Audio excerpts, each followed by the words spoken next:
नमस्कार, मी दिनकर शिंदे. आपण पाहताय DS न्यूज. तुमचं मत माझं मत मध्ये आपलं स्वागत. मित्रांनो, मराठा आरक्षण हा मुद्दा गेल्या अनेक वर्षापासून महाराष्ट्रामध्ये चर्चेला आहे. आजही मराठा आरक्षण, ओबीसी आरक्षण याच दोन्ही विषयांवर महाराष्ट्राचं राजकारण फिरतंय, समाजकारण फिरतंय. मनोज जरांगे पाटील मराठा समाजाच्या आरक्षणाची मागणी गेल्या अनेक वर्षापासून करतायत.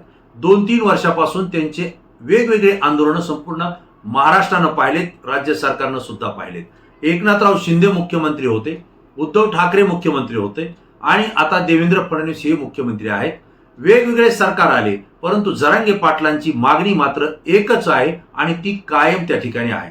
वेगवेगळ्या सरकारनं जरांगे पाटलांच्या आणि मराठा समाजाच्या वेगवेगळ्या मागण्या त्या ठिकाणी मान्य केलेल्या आहेत. आपल्याला माहिती आहे की एक वेळेस नव्हे 2 वेळेस जरांगे पाटलांनी मुंबई आंदोलन केलं, मोर्चा काढला आणि राज्य सरकारने त्यांच्या अनेक मागण्या यावेळी मान्य केल्या. असं असताना सुद्धा मागण्या मान्य झाल्या, त्या पूर्णत्वास गेल्या नाही. म्हणून जरांगे पाटलांनी पुन्हा एकदा आंतरवाली सराटीला 30 मेला मोठं आंदोलन केलं, आमरण उपोषण केलं आणि वेगवेगळे आंदोलन करण्यासाठी जरांगे पाटलांचा संपूर्ण महाराष्ट्राला ओळख आहे.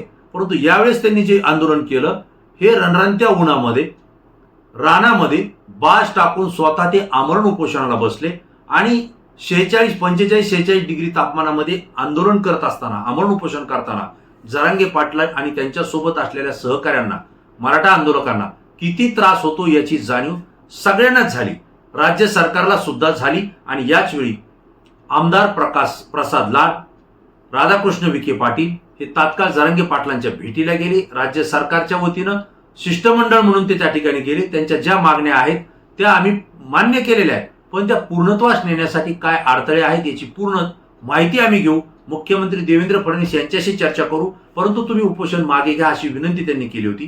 परंतु जरांगे पाटलांनी सांगितलं की नाही, अगोदर तुम्ही निर्णय द्या, लेखी स्वरूपात द्या, त्यानंतर मी आंदोलन मागे घेतो. आणि मित्रांनो, याच वेळी जरांगे पाटलांनी 2 पाऊल मागे घेतले. त्याच पद्धतीनं राज्य सरकार आणि मुख्यमंत्री देवेंद्र फडणवीस यांनी सुद्धा 2 पावलं पुढे टाकले, हे आपल्याला या ठिकाणी दिसतंय.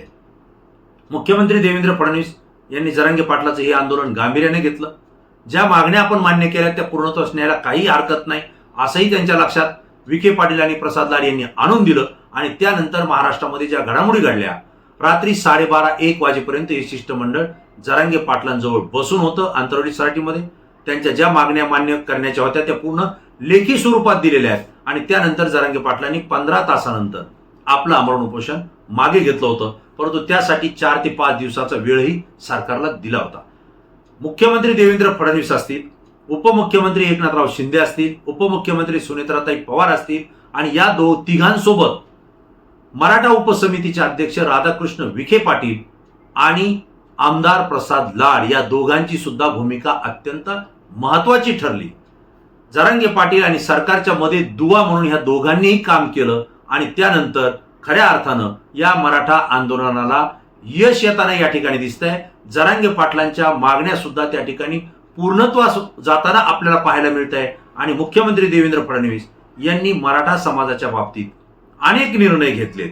खरं जर पाहिलं तर जरांगे पाटलांनी जी मागणी केली होती, जे आश्वासन राज्य सरकारनं त्या दिवशी दिलं होतं 30 मेला, ते या ठिकाणी पूर्णत्वास जाताना आपल्याला पाहायला मिळतंय. एक म्हणजे मराठा मंत्रालय स्थापन करण्याची जी काही मान्यता आहे ती मुख्यमंत्री देवेंद्र फडणवीसांनी तात्काळ या ठिकाणी दिलेली आहे. म्हणजे मराठा समाजाचं मंत्रालय आता या ठिकाणी स्थापन होत आहे. दुसरी मागणी होती की मराठा आंदोलक जे आहेत, जे या आंदोलन करताना ते शहीद झालेले आहेत, त्यांनी बलिदान दिलेले आहे आरक्षण लढ्यासाठी, त्यांच्या कुटुंबाला आर्थिक मदत द्या. मित्रांनो, मुख्यमंत्री देवेंद्र फडणवीस आणि राज्य सरकारनं तात्काळ ही मागणी मान्य केली होती, पण ती आता पूर्णत्वास नेलेली आहे.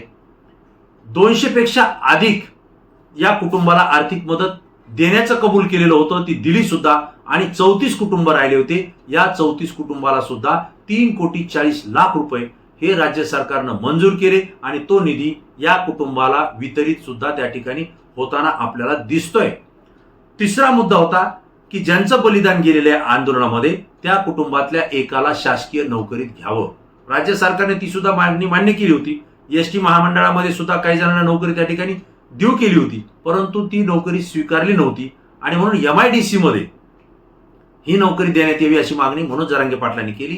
त्याविषयी सुद्धा मंत्री उदय सामंत यांनी तात्काळ आदेश निर्गमित केले आणि मराठा समाजाचे जे आंदोलनकर्ते आहेत, ज्यांनी बलिदान दिलेलं आहे, आत्महत्या केलेल्या आहे, त्यांच्या कुटुंबातल्या एकाला आता MIDC मध्ये नोकरी घेण्याचे सुद्धा आदेश राज्य सरकारनं काढलेले आहेत. म्हणजे तीनही मागण्या या ठिकाणी पूर्णत्वास जात आहेत.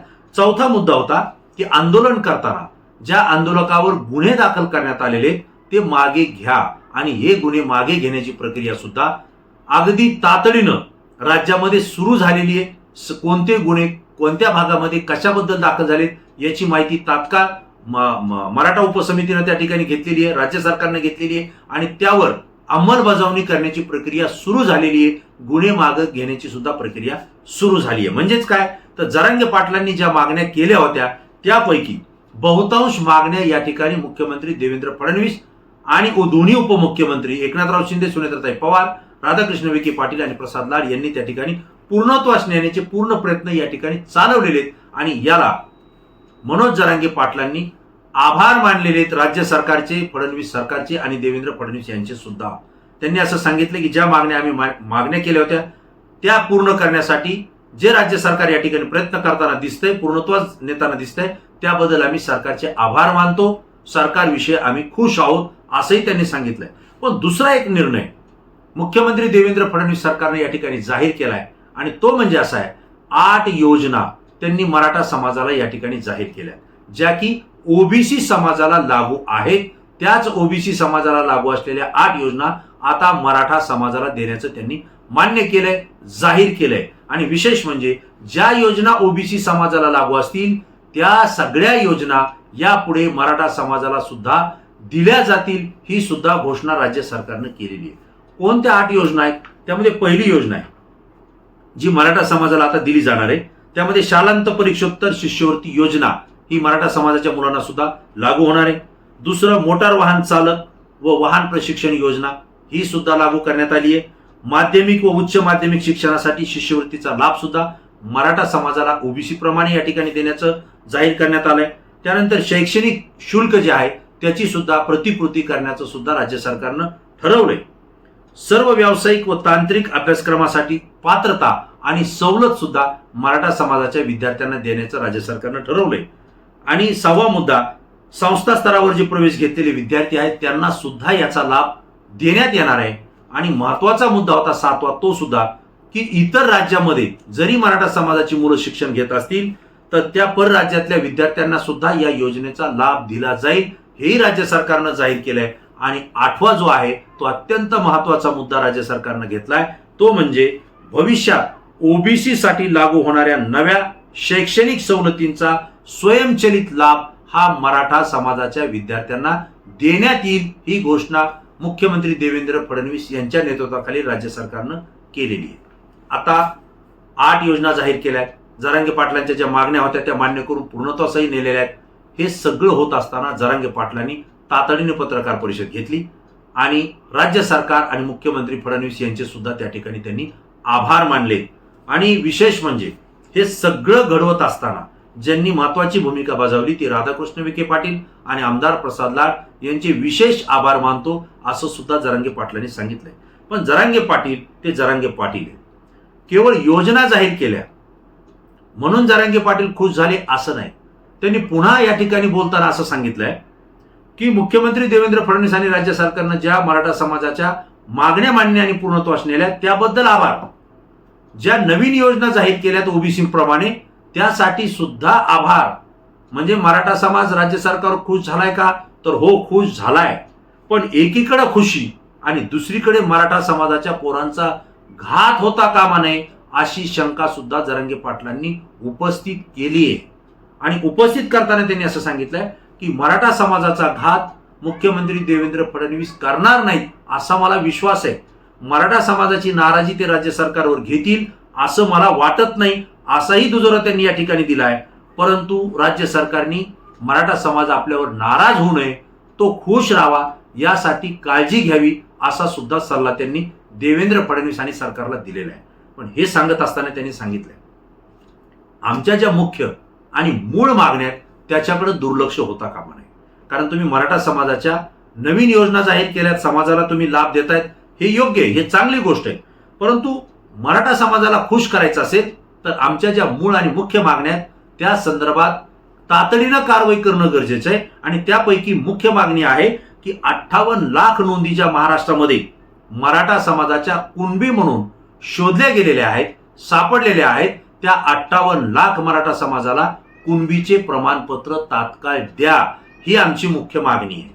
दुसरी मागणी जरांगे पाटलांनी सांगितली की ज्या 58 लाख मराठा तरुणांना किंवा मराठा समाजाला तुम्ही जे प्रमाणपत्र देणार आहेत कुणबीचे, त्याची व्हॅलिडिटी सुद्धा तात्काळ झाली पाहिजे. ती करण्यासाठी आपण या ठिकाणी प्रामाणिकपणे भूमिका घ्यावी.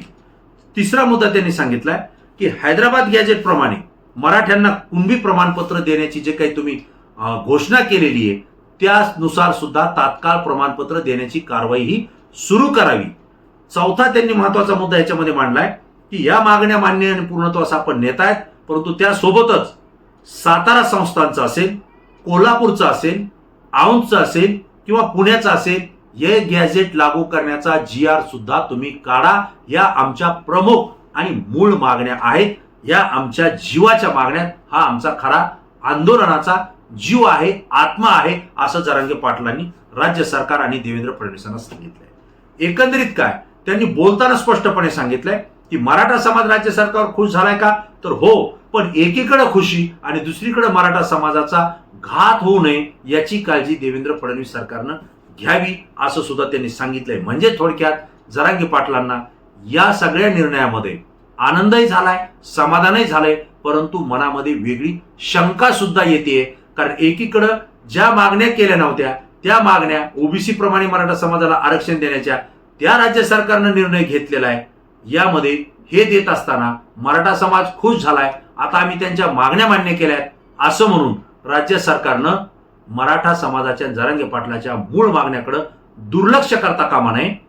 ओबीसी आरक्षणाचा जो मुद्दा आहे, 58 लाख नोंदींचा मुद्दा, व्हॅलिडिटीचा मुद्दा आणि वेगवेगळे गॅजेट लागू करण्याचा मुद्दा आहे, तो बाजूला करू नये याची सुद्धा सूचना मनोज जरांगे पाटलांनी या पत्रकार परिषदेमध्ये दिलेली आहे. मित्रांनो, महत्वाचा मुद्दा आहे की मराठासाठी सरकारनं वेगवेगळे निर्णय घेतलेत, परंतु एकीकडे खुशी आणि दुसरीकडे मराठा समाजाचा घात होईल का असा प्रश्न निर्माण होतोय.